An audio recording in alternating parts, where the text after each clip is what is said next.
Salve Maria Imaculada! No nosso vídeo de hoje, iremos abordar um tema muito polêmico, a mudança que está ocasionando muita divisão dentro da Igreja Católica.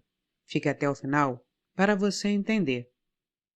Com o moto próprio, Traditionis Custodes, guardião da tradição, o Papa Francisco estabeleceu novas regras que norteiam a vida litúrgica da Igreja. Em essência, ele devolveu a competência exclusiva para permitir a celebração da missa tridentina aos bispos diocesanos.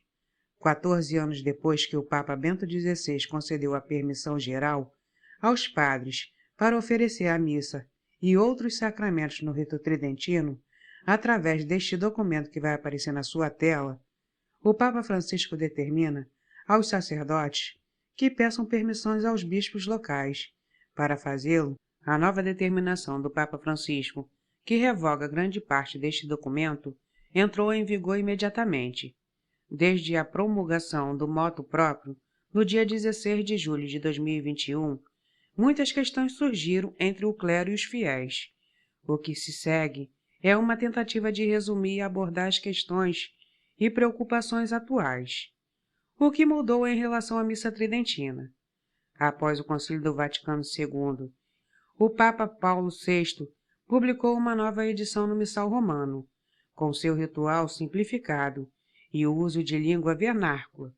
Este missal inaugurou a liturgia, que a maioria dos católicos conhecem hoje. A partir dessa época, no entanto, os bispos locais puderam conceder permissão para certos padres e comunidades continuarem a adotar o rito mais antigo, conhecido como rito tridentino, que havia sido promulgado pelo Papa São Pio V, após o Concílio de Trento. Em 2007, com esse mesmo documento, o Papa Bento XVI ampliou essas permissões, concedendo aos próprios sacerdotes a autoridade para celebrar missas públicas no rito tridentino, de acordo com seu discernimento e disponibilidade. Agora o Papa Francisco achou por bem reverter essa autoridade de supervisionar a celebração da missa tridentina aos bispos diocesanos. O Santo Padre afirma: cabe aos bispos diocesanos, como moderador, promotor e guardião de toda a vida litúrgica da Igreja particular, que lhe foi confiada, regular as celebrações litúrgicas da sua diocese. Portanto, é sua competência exclusiva autorizar o uso do Missal Romano, de 1962, em sua diocese, de acordo com as diretrizes da Sé Apostólica. Em termos práticos, isso significa que os padres que atualmente celebram a missa tridentina devem solicitar aos bispos diocesanos a manutenção deste tipo de celebração. Padres recém-ordenados, isto é, padres ordenados após a promulgação da Traditionis Custodes, devem igualmente solicitar a permissão do bispo diocesano, que deve consultar a Santa Sé antes de conceder ou não a permissão para a celebração da missa tridentina. Duas missas ou duas formas do mesmo rito. Na documentação, o Papa Bento XVI explicou que duas formas da missa, a missa de Paulo VI e a missa tridentina, enriquecem mutuamente o culto da Igreja Latina. O Papa Bento XVI escreveu: o Missal Romano promulgado pelo Papa Paulo VI é a expressão comum da Lex Orandi, que significa regra de oração da Igreja Católica, de rito tridentino. O Missal Romano, promulgado por São Pio V, é revisado por João XXIII.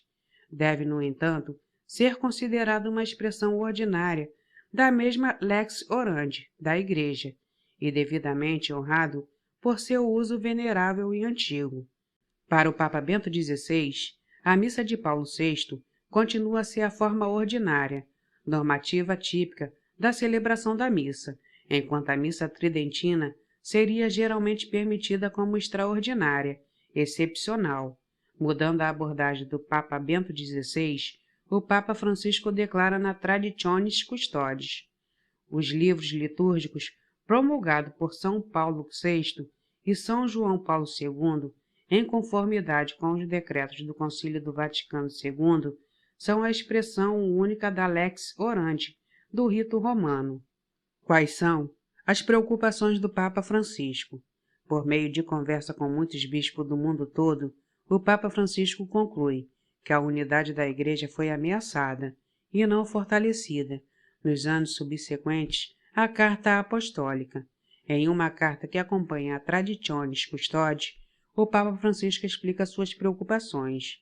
Uma oportunidade destinada a recuperar a unidade de um corpo eclesial com sensibilidades litúrgicas diversas, foi explorada para alargar as lacunas, reforçar as divergências e fomentar desacordos que prejudicam a Igreja, bloqueia seu caminho e a expõe ao perigo de divisão.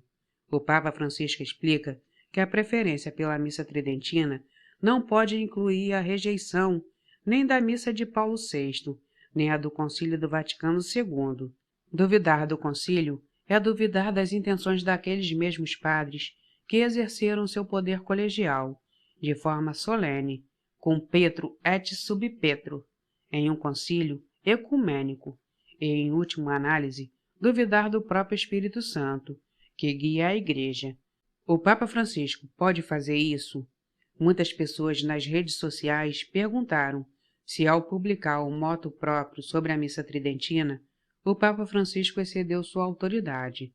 Na verdade, ele não cometeu abuso de autoridade. O Papa é legislador supremo da Igreja. A este respeito, o Código de Direito Canônico afirma, em virtude de seu ofício, possui o poder ordinário, supremo, pleno, imediato e universal da Igreja, que sempre pode exercer livremente. Esse e outros cânones do Código do Direito Canônico deixaram claro que as questões disciplinares da Igreja, incluindo a celebração dos sacramentos, são de competência do Papa para supervisionar e regulamentar. Ao longo da história da Igreja, o culto cristão se desenvolveu sob a orientação e cuidado dos papas. O Papa Gregoriano Magno, por exemplo, colocou o Pai Nosso depois da oração eucarística, onde permaneceu até hoje. O Papa Urbano VI estendeu a festa de Corpus Christi, para celebrar em toda a Igreja. Neste mesmo documento, o Papa Bento XVI lista outros exemplos de papas, adicionando mudanças cuidadosas à liturgia. Ele destaca Clemente VIII, Urbano VIII, São Pio X, Bento XV, Pio XII e João XXIII, entre aqueles que dirigiam suas energias, a fim de garantir que outros ritos e livros litúrgicos fossem atualizados e quanto necessário e esclarecidos. Enfim, a missa tridentina permaneceu o rito normativo da Igreja Latina por cerca de 400 anos. No entanto, a disciplina dos sacramentos, incluindo proscrição, rúbricas e diretrizes, pertence à jurisdição do Sumo Pontífice. Espero que esse vídeo esclareça muitas dúvidas que você tenha. Se inscreva no nosso canal, dê um joinha e compartilhe os nossos vídeos para chegarem a mais pessoas. Até a próxima!